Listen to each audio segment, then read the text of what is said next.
Hi everyone, welcome to today's broadcast. This webinar is being brought to you by the Clean Energy States Alliance, and our topic today is streamlining residential solar permitting at the municipal level. And we have several guest speakers with us today from California to present their experiences.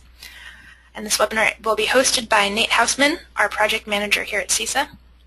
But before we get started with that, I would like to go over just a few quick housekeeping notes. All of our participants today will be in listen-only mode throughout the broadcast, so we will not be able to hear you. You can connect to the audio portion of this webinar using your computer speakers or a headset, or you can listen in via telephone. We do suggest that you listen in via your computer to avoid any telephone charges that you might incur depending on your plan, but if you are listening to us today by phone, we ask that you please enter the audio pin into your telephone keypad. That allows us to keep track of you throughout the broadcast. And today we are encouraging all of our webinar participants to please type your questions into the question box on your webinar console. Please type those in as you think of them and don't wait till the end. We will be having a Q&A after our presenters present today, and we would like to answer all of the questions that you have. So type those in as you think of them. And finally, this webinar is being recorded. You'll find a recording of this webinar and all of CALSEIA's previous webinars archived on our website at the web address you see on our screen. That's calseia.org/webinars. And with that, I'd like to pass this over to Nate Hausman. Nate, as I said, is our project director here at CALSEIA, and he's going to introduce our guest speakers and talk a bit about our webinar today. Thanks, Sam, and thanks everyone for tuning in. Just to give you a little bit of background about the Clean Energy States Alliance, or CALSEIA for short. We're a national nonprofit organization, and we work to implement smart energy policies, programs, technology innovation, financing tools. And we work mostly at the state level. So functionally, we're a national network of public agencies that are individually and collectively working together to advance clean energy. And just to give you a little bit of background, this webinar is part of the U.S. Department of Energy's Sunshot Initiative. And the Sunshot Initiative is a Department of Energy program that aims at getting to grid parity for solar by the end of the decade. So by 2020, to make solar cost competitive with other forms of generation. And in particular, the Rooftop Solar Challenge 2 piece of that is working with regional teams to make to work on soft costs or plug-in costs. And so we do that by streamlining various processes. Today we're going to talk about permitting processes, updating planning and zoning codes, improving standards, those kinds of things for rooftop solar. And so the New England Solar Cost Reduction Partnership is one of the teams that received a Rooftop Solar Challenge 2 grant, and we're a consortium of 5 New England states. That's Connecticut, Massachusetts, New Hampshire, Rhode Island, and Vermont that received this award. And so we're aiming to drive down these solar soft costs in the region by coordinating and implementing best practices. So with that, I'm going to actually turn it over. Well, I'm going to first introduce Bernadette del Chiaro, who is the Executive Director at the California Solar Energy Industries Association, or CALSEIA. And she's going to talk to us a little bit about California's approach to solar permitting. So, and just for a little background, for 17 years, Bernadette has been developing and advocating for clean energy policies and initiatives, including the successful California Million Solar Roofs Initiative. She was a leading proponent of AB 2188, the California Streamlined permitting legislation, and that's what she'll be talking to us about today. So I'll let Bernadette take it away, and then I'll introduce Tamara after Bernadette's presentation. And just as a reminder, please type in questions as you go, as we hear Bernadette, and we'll field them at the end of both Bernadette and Tamara's presentation. Thanks. All right, great. Thanks so much, Nate. Thanks to you guys for inviting us to come and speak on the webinar and talk about 2188 and California's efforts to streamline permitting. I'm going to go through basically just sort of the background, the context for this legislation that we passed this last August and was signed by the governor and went into effect this past January.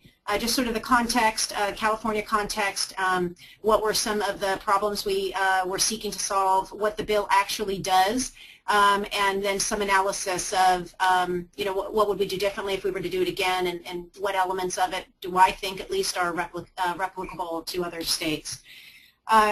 So just for starters, let's see if I can get my controls here to work. There we go.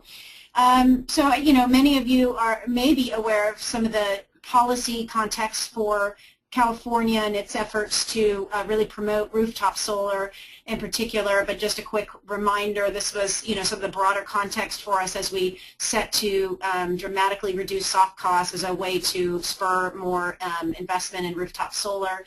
So we, of course, have our existing renewable portfolio standard of 33% of renewables by 2020. We are, of course, basically on track to meet that.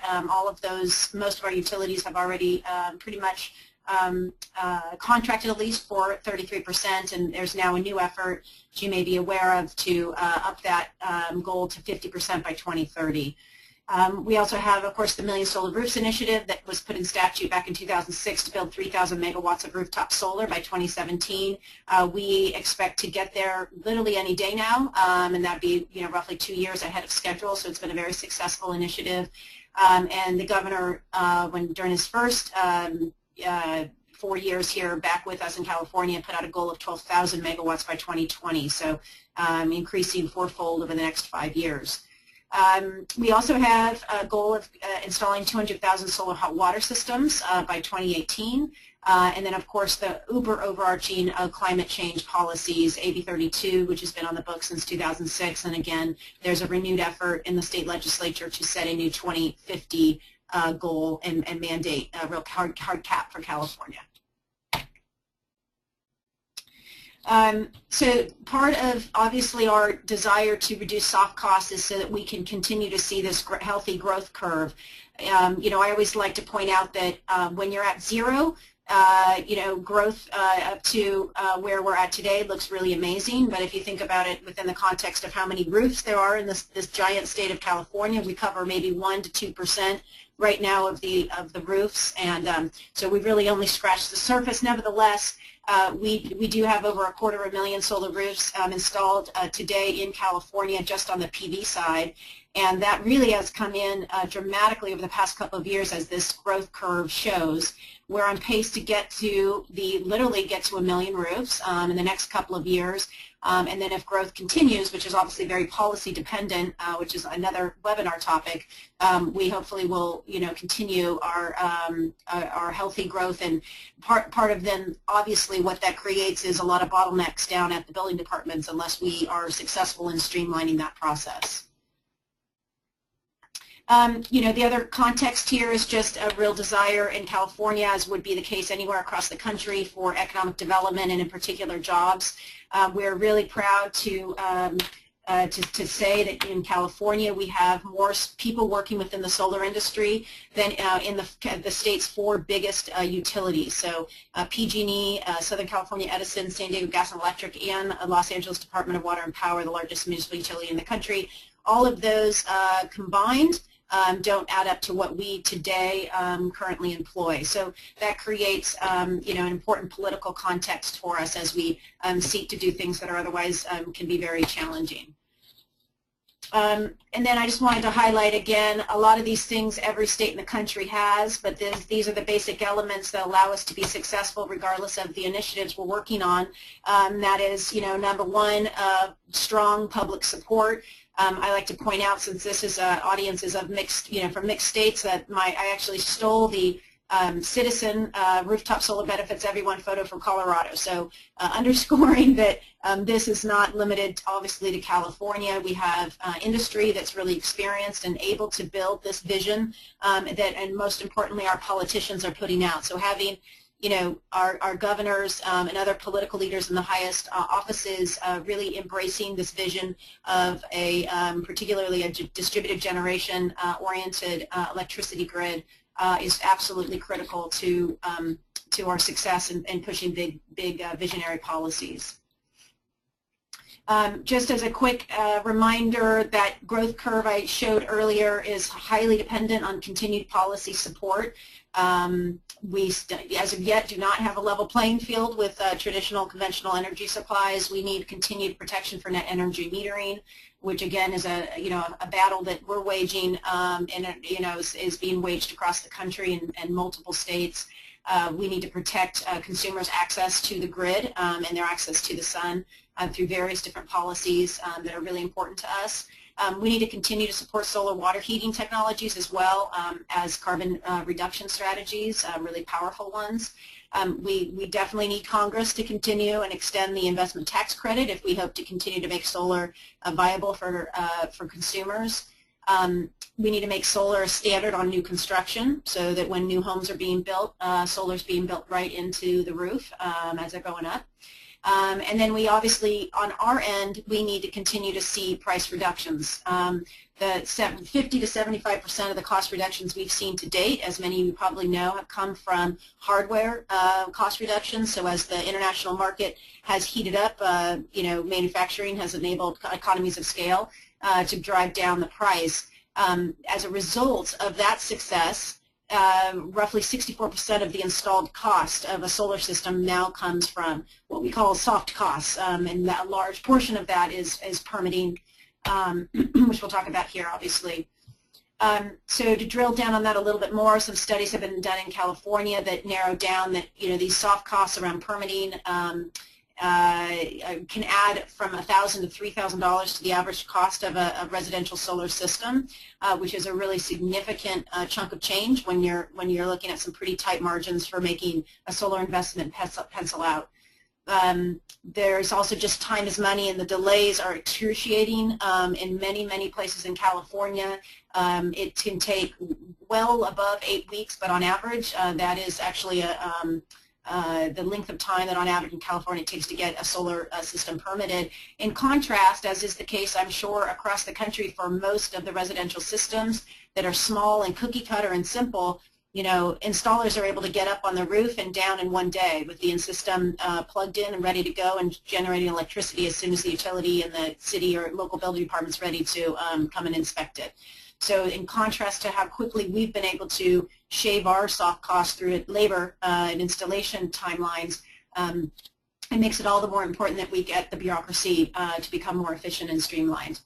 And then last but not least, there's this not hard to monetize impact, but there's actually a whole lot of places in California where contractors simply refuse to do business there because the permitting is so difficult that it can add well above that $1,000 to $3,000 price tag. Some cities, just stepping foot in that town can add up to $2,500 to the cost of the system because of some of the unique permitting requirements or installation requirements that jurisdiction feels necessary to add to a solar system. And again, I'm talking about cookie cutter systems that are the same across the board, whether you're in one city or another. So the other context to AB 2188 is California's pre-existing Solar Rights Act. And this language here on the slide has been on the books in California for a number of years. We have been working to address local control issues to further grow the California solar market for a long time. And as you can see, this language is quite strong, and it's already the law of the state of California. Just to underscore that it basically already says that the implementation of consistent statewide standards to achieve the timely and cost-effective installation of solar energy systems is not a municipal affair, but is instead a matter of statewide concern, and that the legislature intends on having local agencies actually encourage, not discourage, solar by removing obstacles and minimizing costs for permitting. So that was already language on the books. The legislature had already made its voice heard that it really wants to see solar grow and make sure that cities and counties are not standing in the way. Obviously, all of us care about safety and reliability and consumer protection. I think the association that I represent in particular cares about that because we care about this market that we're building and that we want to be around for the long haul. So what streamlined permitting aims to do, and what Tamara, our next speaker, can really go into more detail, is how do you check off the safety box and make sure that consumers are being protected while at the same time doing so in an efficient and cost-effective way. And that's really the goal. So part of the problem, again, in California, and this is, somewhat of a unique California problem, I recognize, is we have over 500 jurisdictions, each with their own authority over the permitting process. And within each of the 500, you're going to have 2 to 5 different authorities, whether that's building department or the fire department or the planning department. And in some cases, each of those have their own different separate permitting and inspection process. Also, you also have within each of these departments different individuals. Sometimes you get, one person behind the counter who's really knowledgeable and comfortable and kind of quick, and sometimes you get somebody who's brand new or maybe has had one bad experience, and that can change everything. So who you get behind the counter, and you can see the variation here already with these 3 facts of the number of jurisdictions, the different departments within each, and then the individuals within each department makes for an incredible patchwork quilt of permitting variability throughout the state of California, such that California contractors have to hire, sort of cadres of permitting expert staff just to wade through the bureaucracy, and again, for by and large the same exact system place to place. And then the last point I have on this slide here is there have been, especially, thanks to Sunshot and other good initiatives, there have been efforts in California to streamline permitting, and there are some jurisdictions that are really doing an excellent job. San Diego County, City of Los Angeles, City of San Francisco, City of Oakland. These are just to name a few. There are some that are really doing a good job, and some of it is because of efforts like the Green Corridor Initiative in the East Bay area of California that really prioritized sitting down with jurisdictions and in a more collaborative way, trying to get them to adopt streamlined permitting efforts. And AB 2188 obviously builds upon all of that body of work. But our take on where we were and where we are today and the urgency for streamlined permitting basically had us conclude, and this gets to, I think one of your questions of why legislation. We essentially concluded that because of the size of California, because of the urgency to reduce soft costs, given all of the changes ahead and incentives and other initiatives to promote solar that are essentially winding down and phasing out or in jeopardy of being closed down, it's really critical that we reduce those soft costs as much as possible and as quickly as possible. And that even within initiatives like the Green Corridor in the East Bay of California, you had a patchwork quilt even within those voluntary participating jurisdictions that even if they participated in that initiative, they didn't actually implement the streamlined permitting practices. So we, basically came to the conclusion that the hammer was necessary if we're really going to truly, get California's permitting up to the 21st century. So I don't want to waste tons of time on, why it is that permitting is so difficult, but I put this slide together back at the beginning of our campaign to sort of show policymakers just really what is going into the length of time and the delays. And as you can see, it all adds up. Everything from just finding out the unique requirements of a jurisdiction to preparing the actual paperwork, all the way down to waiting sometimes weeks for an inspection. All of this stuff really becomes difficult for the contractor, who frankly has pretty thin margins on a solar installation. And we could go into detail on each one of these things, but which I can if anybody has questions about it. But that's essentially a snapshot of the length of time it takes and just the hassle. The other thing to point out is there's other problems associated with getting a system permitted. There's the homeowner associations that often throw up additional barriers and burdens for the contractor and the homeowner. There's utility interconnection challenges. Sometimes that starts another 5-week-long process. And struggle with the utility. And then there's codes and standards rollout issues where changes are less than smoothly rolled out that can add delays and challenges for the contracting community. And I just want to point out that the local cities and counties have a lot to benefit from streamlined permitting, and Tamara can go into this probably in greater detail than me. But essentially, there were a lot of studies that preceded our efforts here that show that cities and counties can save money and really benefit from streamlined permitting. It's not just something for the solar industry and the solar consumer. So what does 2188 do exactly? Here are the main elements of what it attempts to streamline permitting for. So first of all, it encompasses solar photovoltaics as well as solar water heating technologies. It only addresses those systems that are mounted on the roof of single-family and duplex homes. And it is limited to systems that are 10 kilowatts or 30 kW thermal or less. So we're going for relatively small systems. And I know some of you may think that 10 kilowatts is huge, but in California, especially in Inland Empire areas, the hot desert regions, the average system size is closer to 7, 8, 9 kilowatts. So 10 is actually quite common. And 2188 has some additional sections in which we address homeowner association restrictions and further limit the changes that they can make to a permit. But the bulk of the policy is about this ordinance that every jurisdiction in the state of California, no exception, must adopt by September 30th of this year. And what that ordinance does is I boiled it down to 4 main things. And again, tomorrow our next speaker can go into greater detail of what's contained in the guidebook. But the main thing that it says is that the city or county needs to adopt an ordinance that conforms their permitting process with all of the recommendations, standard plans, and checklists found in the guidebook.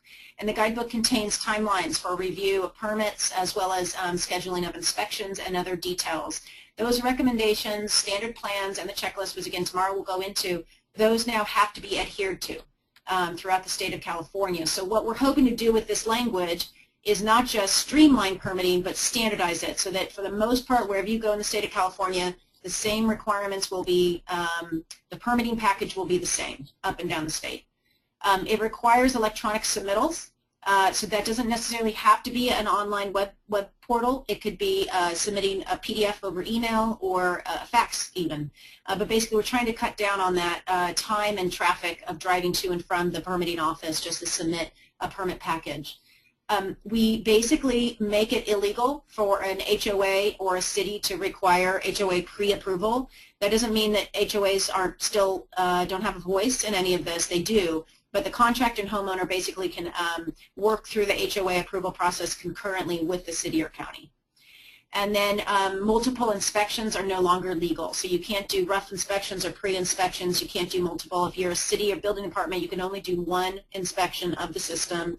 And there are exceptions for fire. If fire does not have a memorandum of understanding with their local city or county, they can require an additional inspection, although we really want to work with the fire departments to make sure that their issues are simply rolled right into the building departments, and that's that's the basic principle in California, but there are some exceptions. The unfinished business that we have is we still have yet to establish a single online portal for permitting so that wherever you are and wherever you're doing your installation, you go to one place and the portal is the same across the board. That to me is really the holy grail of getting to the 21st century and making things more streamlined. We also were not able to adopt, such as they have in Honolulu, but third-party inspections to reduce the wait time and improve the service there on that front. We have not accurately or effectively, I should say, addressed utility interconnection issues. We still have problems with interconnection and delays on that front in some places in the state. And then I think there's an ongoing need for inspector training because the lack of information and knowledge and familiarity with solar is a large part of what causes delays.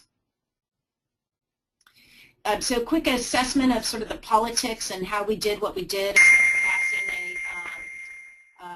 A strong mandate for Californians, for all of California's cities is, first of all, what made it hard was just politics. Local control is something fiercely adhered to and held and held up in California as an important tenement of the state. And this, just by the very nature of it, was essentially challenging local control. There was also a lot of different priorities that the clean energy community has been juggling, and this is just one of them. And I mentioned earlier the net metering battles and others. So there was a very distracted advocacy community that made this harder. The story of permitting, it's not exactly a sexy issue. It's like most people are with you when you tell them about it, but it's kind of processy and not very interesting. So it's kind of hard to galvanize a bright spotlight to help push controversial legislation through. And then, particularly in the legislature, there were a lot of folks that question the solution. So can building departments, can local governments actually be more efficient? There's sort of a little bit of a preconceived idea about what that, local government can and can't do. And that was actually part of our challenge as well.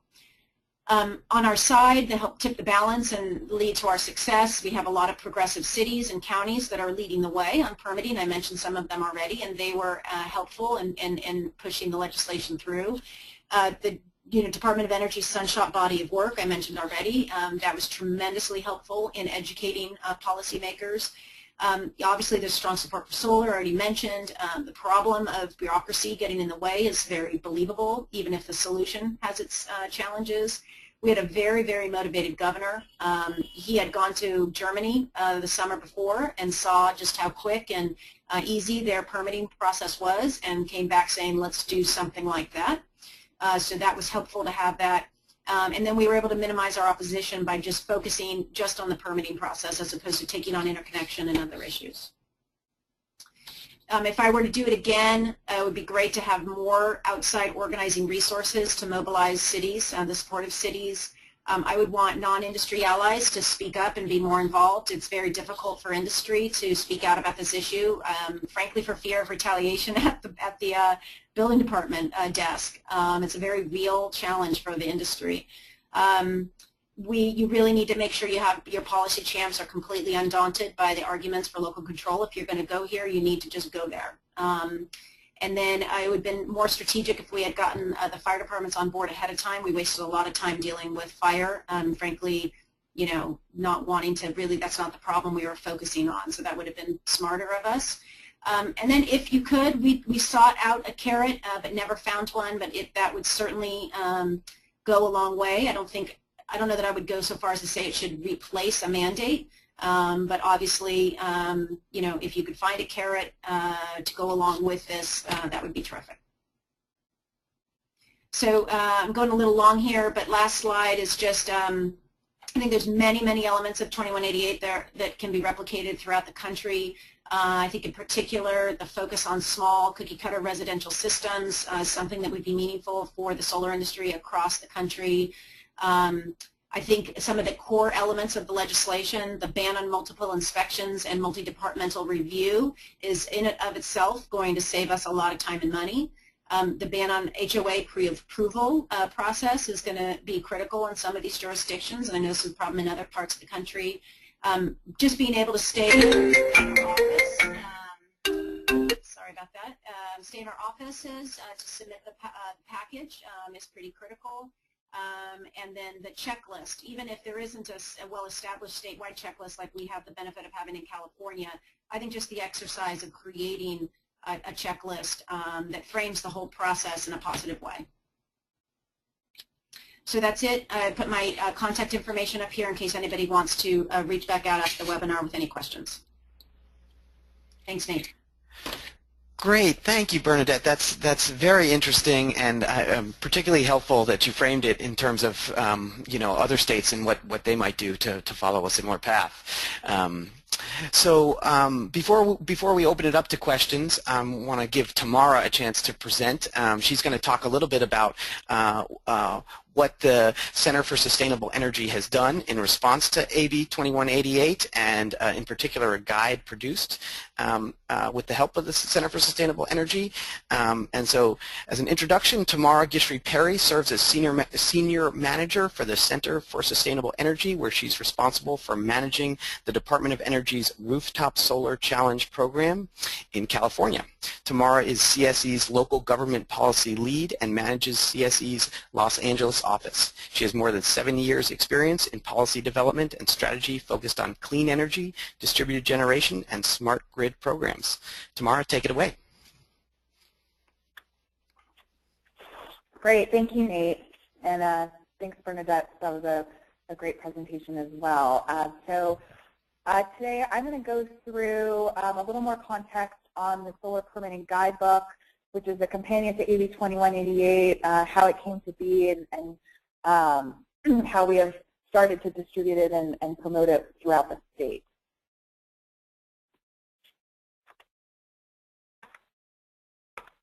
There we go. So a little context, CSE is a mission-based nonprofit organization with the goal of accelerating the growth of clean energy technologies. This permitting guidebook was funded in part by the Rooftop Solar Challenge, which is part of the Sunshot Initiative at the Department of Energy. The California team is called the Golden State Solar Impact Team. We've partnered with the Governor's Office of Planning and Research as well as Optimi to transform the market by creating permitting and interconnection processes that are more uniform, rapid, and transparent across the state, and also working on financing tools and planning and zoning. But today I'm going to focus on permitting. As discussed, we know from national studies that streamlined permitting really reduces red tape. There's a lot of costs and delays that are associated with permitting that we're trying to avoid through 2188 and this guidebook process. So as a result of some of these factors, we convened the Governor's Solar Permitting Task Force, which was more than 9 months of collaboration. There were over 75 members representing over 60 organizations across the state. You know, a lot of, and Bernadette talked about this a little bit, progressive city and state leaders as well as the industry really pushed the Governor's Task Force and really donated a lot of time and effort to this initiative. And it really was a good collaboration between building officials, state agencies, and industry. You don't really see a lot of that communication going on one topic. So I think this was a really great opportunity to get everyone involved, and the result was the Solar Permitting Guidebook. And the goal of this is really to reduce the cycle time and transaction costs so that both permitting agencies and installers can use this guidebook and what's really important is you can maintain high quality and safety standards. The idea is to create consistency across the state. No matter where an installer goes, any jurisdiction, they can submit the same form, have the same understanding of code, really create a baseline for everyone across the state, as well as making sure, you know, the number one priority was to make sure that the consumers are protected and there is that consistency. So just to give you a little snapshot of the initial impact of this guidebook, this information is a little outdated. It was about, I think, 2 weeks ago we pulled this, but the resources have been accessed by over 200 jurisdictions, so about 50% of the way through all the jurisdictions in California.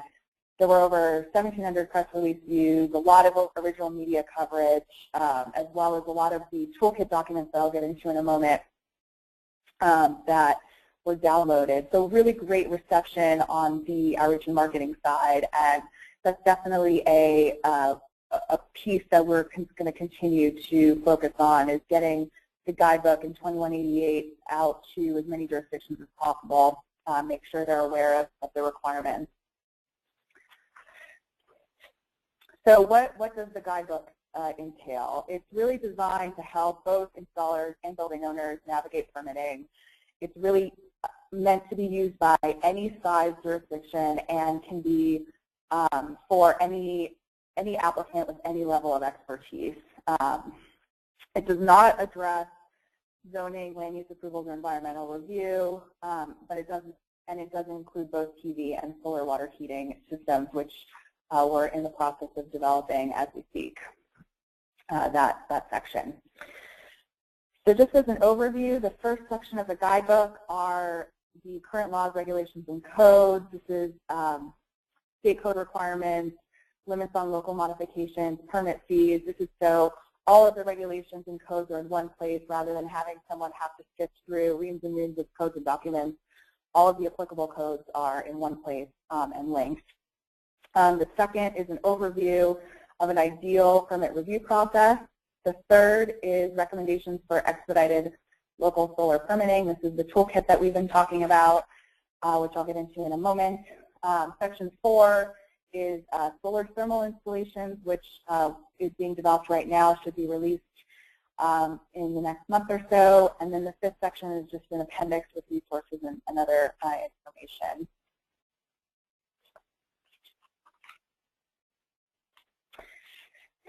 So toolkit documents. The idea of this, the toolkit, is to outline a simple permitting process for systems under 10 kW and as well for solar thermal systems. And the idea is that we're capturing the majority of systems. We're capturing the 90% of cookie cutter systems that are currently being installed in California. It does not include, if you go over those size thresholds or the system is more complex, you're not in that box. The idea is you're creating this simple system that can be over the counter or in a similar manner to go through the permitting process. The guidebook also uses the terms expedited and streamlined synonymously, so if you hear us talking in both ways, they're just used interchangeably in the guidebook. So the 7 toolkit documents, the first is an eligibility checklist for systems under 10 kW. That includes submittal requirements, fees, inspections, and it defines the size of the system, any fire safety requirements to qualify for this streamlined permitting process. The second toolkit is a submittal requirements bulletin, which includes steps to secure a permit, materials for permit application, and key points of the inspection. The third are standard electrical plans for both. There's 2 different plans, one for string and one for microinverter systems. And this is really enabling applicants to fill in the blanks to explain the electrical configuration of a solar PV system. The next is structural criteria. This is a new portion of the guidebook that we've created that ensures structural code compliance for flush-mounted solar arrays. Really innovative and great part of the toolkit.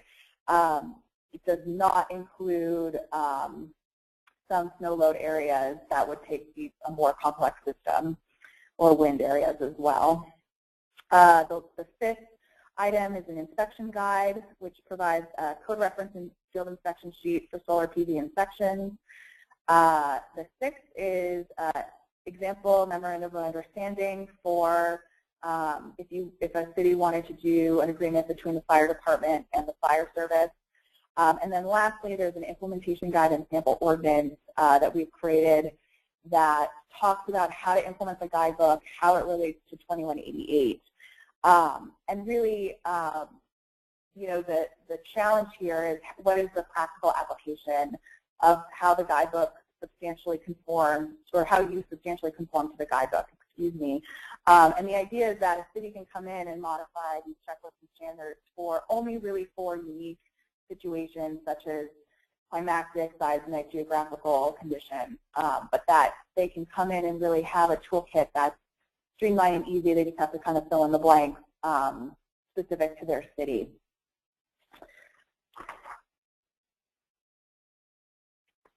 So a little bit about how we distributed the guidebook and how we're aiming to make the guidebook adopted consistently across the state. We developed a solar permitting resource webpage on CSC's website. We have started engaging building departments at their events, such as CalBEL Education Week and their annual business meeting. Also working with CALSEIA to get it to as many industry folks as possible, as well as doing targeted email communications to building staff, making them as knowledgeable as possible about this requirement for 2188 and how they can adopt the guidebook. We're also rolling out a series of workshops to train contractors and building officials on the guidebook in 2188.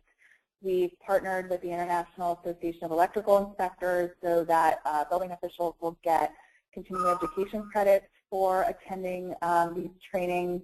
We've also partnered with the ICC chapters all over the state to promote these to their membership. We have 8 meetings scheduled currently with more on the way, and the idea is just to get as much information out to these local governments and industry, really nailing down that, trying to create a consistent framework across the state.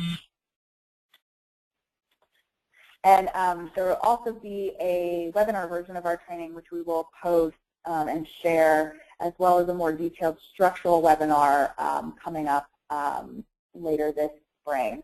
And I'll definitely let Lisa know when those are occurring if anyone's interested in participating. So just a little bit more on the 2188 implementation guide. I think one of the challenges that the guidebook and the AB 2188 is linked to substantially conform. There's a lot of questions around how to conform with the guidebook and how to do that as easily as possible. The Energy Policy Initiative Center at the San Diego School of Law developed this guide. It's a good start for local governments to understand what they need to do. I think Bernadette kind of outlined very well what the requirements are of the law, and I think we're just going to have to continue working with local governments to get them to adopt the ordinance and streamline their processes. It will take a little bit of time.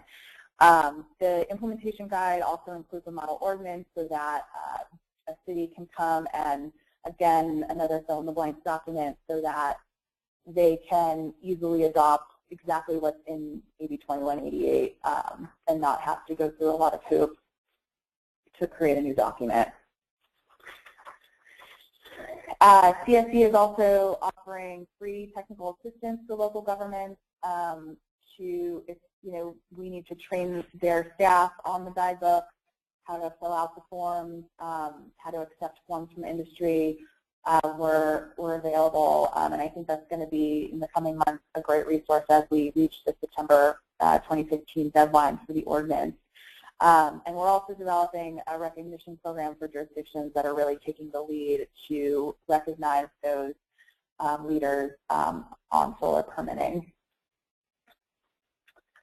This slide is just a summary of what we're offering thus far. I think, other state agencies, this type of effort can be easily adaptable. This is a typical technical assistance marketing effort. I think it really speaks to some of what Bernadette said on the strength of and leadership from some of the city and industry, and really pushing these types of consistency across the state. So that's all I have, and next slide is just my contact information if anyone wants to follow up or has any questions, and thank you. Great, thanks so much, Tamara. That's a great resource and a great presentation too. So at this point, we'll take questions for both Bernadette and Tamara, and feel free to type them into the chat box as we go here. A bunch of questions have already come in, great questions.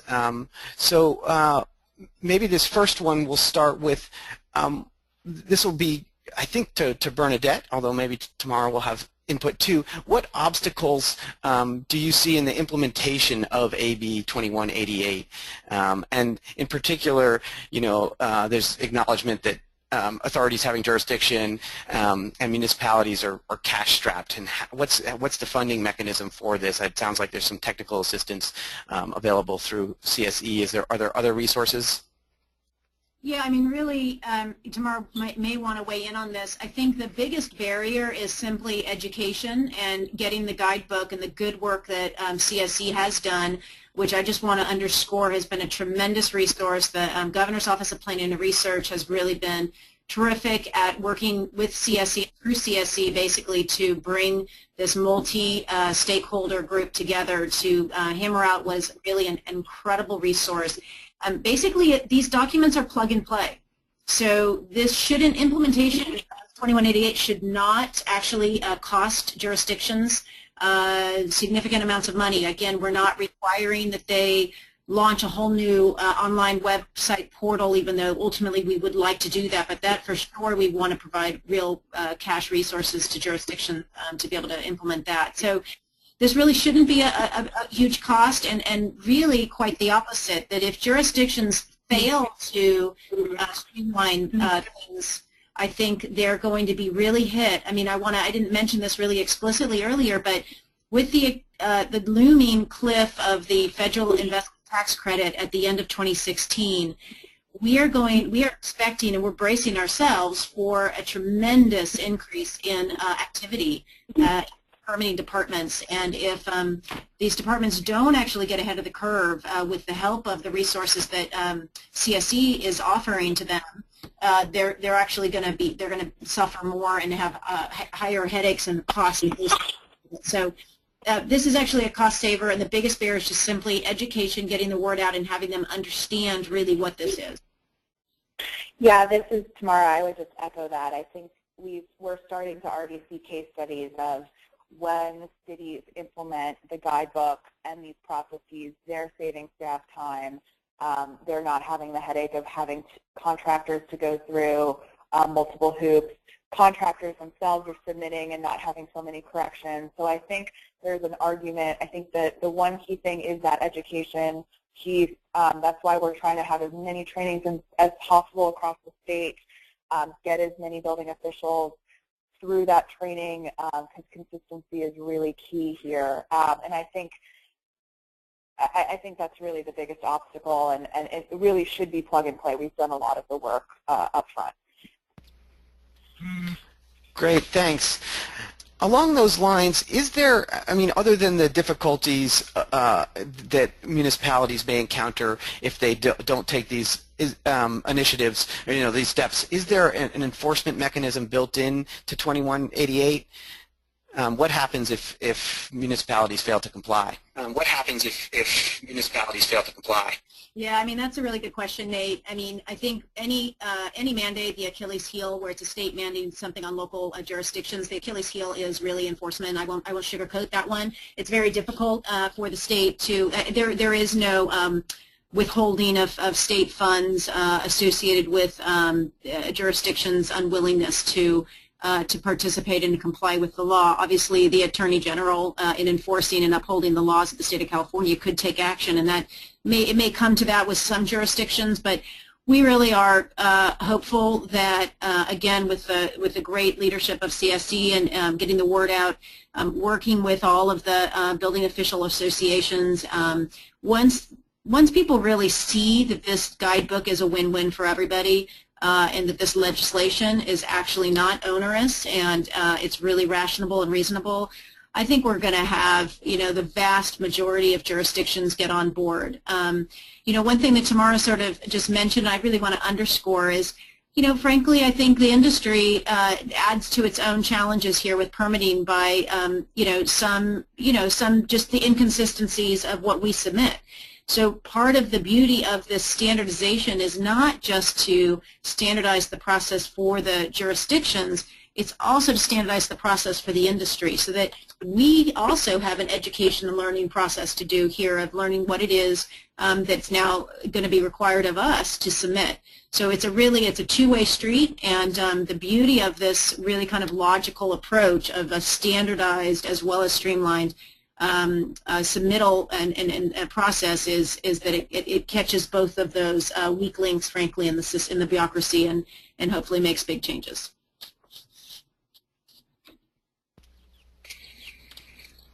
Tamara, do you have anything to add there?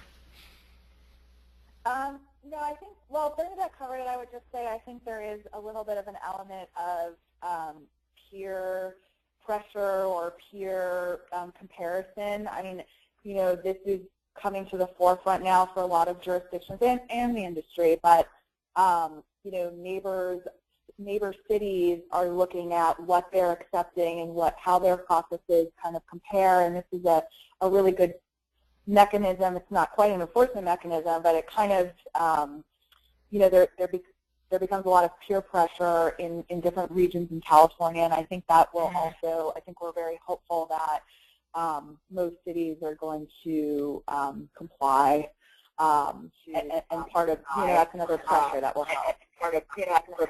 help. You know, Nate, one other thing to add in here is, and this is, you know, in total seriousness that I say this, that our governor, Jerry Brown, is a former mayor, and he really understands, you know, the challenges that cities are going through. But at the same time, I think that also puts him in a position of, you know, not, you know, sort of having a whole lot of patience for an unwillingness to do what is logical and smart for everybody. So I think we also have a governor who, if we have some jurisdictions, particularly any of those on his drive home between Sacramento and Oakland, that are not complying, I mean, I really wouldn't put it past him to personally engage as his own sort of one-man enforcement show. So, but, you know, but the point being, we really have an engaged and really active governor who cares a lot about this particular issue, and so I'm hoping with the other peer pressure and other mechanisms that we'll be able to see this, we won't have to worry about enforcement too much. Great, thanks. Lots of good questions coming in. One question about, obviously a lot of other states look to, you know, California is a real leader in rooftop solar, and a lot of states look to California as a leader in solar policy. In terms of drafting 2188, was CALSEIA aware that other states might be looking at this legislation as a model? And is CALSEIA working with other industry associations in other states to move forward with some kind of similar model? Well, I mean, I think we're always aware that others might follow our lead. Frankly, on this issue, there are other states. I mean, Nate, your home state of Vermont, that has done stuff and is ahead of us, frankly, on this issue. So we really looked to Vermont, Oregon, Colorado in particular to look at what other states had already done, see what we could replicate there. We decided, because of the complexity of California and for various political reasons, that we couldn't go with the Vermont method, frankly, but and then we, you know, looking around, it seemed as though nobody had quite done something as ambitious as what we really felt like we needed to do. So we first looked at others. To your last question, this is frankly the first sort of opportunity that I've had to talk about this with folks from other states, and we obviously partner and collaborate with our sister state CEA chapters all around the country and share ideas and resources there. So we'll undoubtedly there'll be forums for us to work with our sister chapters around the country. But so there's no organized effort right now. I think the word's just simply getting out, and frankly, we're really prioritizing making sure it's implemented well. As you know, a law is only so good as it's implemented, so we really kind of got to keep our nose to the grindstone on that. Great, thanks. A question for Tamara. Why does a guidebook only deal with systems under 10 kW? Bernadette mentioned that there's lots of systems now that are you know, over 10 kW. So why relegate it to 10 kW or less? Yeah, I think in the task force there was a lot of discussion on where the cutoff should be, and I believe Bernadette said that Inland Empire City, those systems were under 10 kW as well, but just kind of reaching up to that limit. There was a discussion around the solar ABCs has a slightly different and higher number, but I think the idea was that if you really look at the overall curve across California, and we're really talking about cookie cutter, there wasn't going to be any real complications, that 10 kW was a real, just a natural cutoff. Also, you know, for political, you know, for politicians, 10 is an easy number for them to remember, and I think it just made a lot of sense. You know, if you look at the distribution, really 90% of the systems fall under 10 kW, and we didn't want it to get more complicated than that. We really just wanted to capture the majority of systems in California. Great. A question about whether or not municipalities in California typically require, an engineer's wet stamp for building permits, even for the smaller cookie cutter type systems. Do you know the answer to that, Tamara? Actually, Bernadette,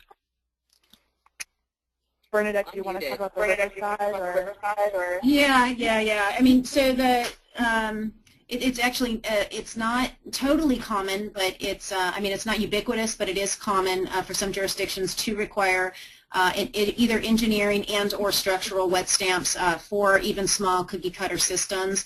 It's an unfortunate dynamic out there because it can add thousands of dollars to the cost of installing a system, and really quite unnecessarily for the vast majority of these requirements.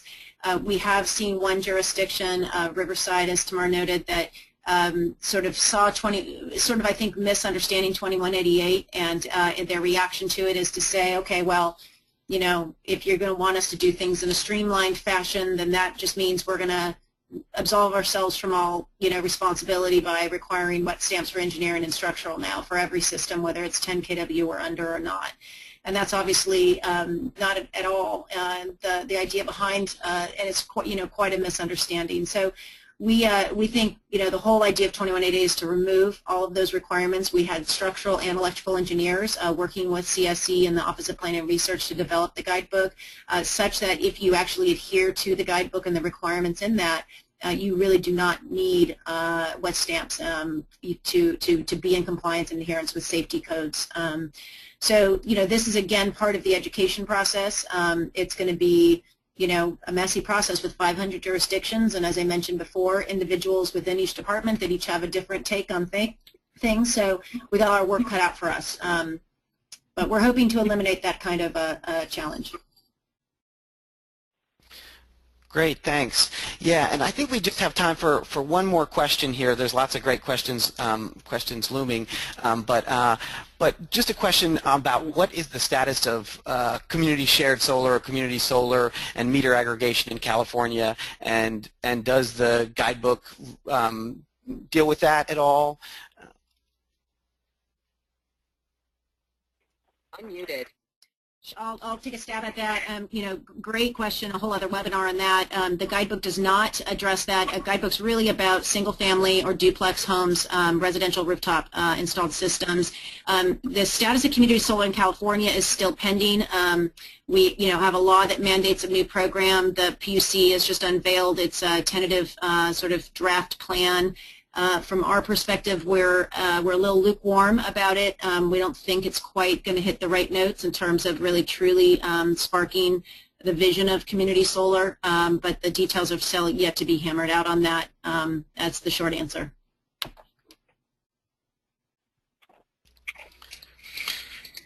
Tamara, anything to add there? No, I don't think so. Again, the guidebook is really just for rooftop systems, so it wouldn't apply.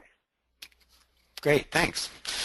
Okay, well, I think that's just about all we have time for. I do want to just give Bernadette and Tamara a chance for any last parting thoughts, parting shots, last takeaways. We'll start with Bernadette. Okay, thanks. Well, just again, thank you. Make myself available. People have follow-up questions, and just really encourage the interest in this topic from, again, the industry point of view. Reducing soft costs is absolutely critical to our continued success. If we can get these costs down, continue to grow the market, we will be a major economic development and job creation force in your state. So thanks for your interest in the issue. And Tamara?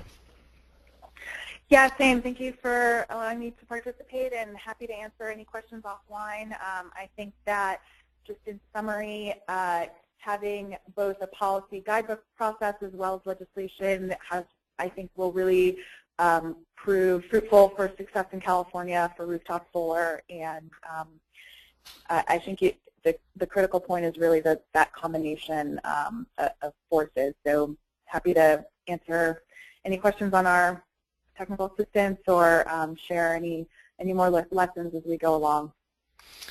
Great. Many thanks to both of you. That's really interesting and terrific presentations and great work in California. So with that, I'm going to turn it over to Sam. Great, thanks Nate. Well, that does it for our webinar today. You can find information on our upcoming webinars on our website at cesa.org/webinars, and there's some more information on your screen where you can find more information to keep in touch with us. And thank you again everyone for joining us today.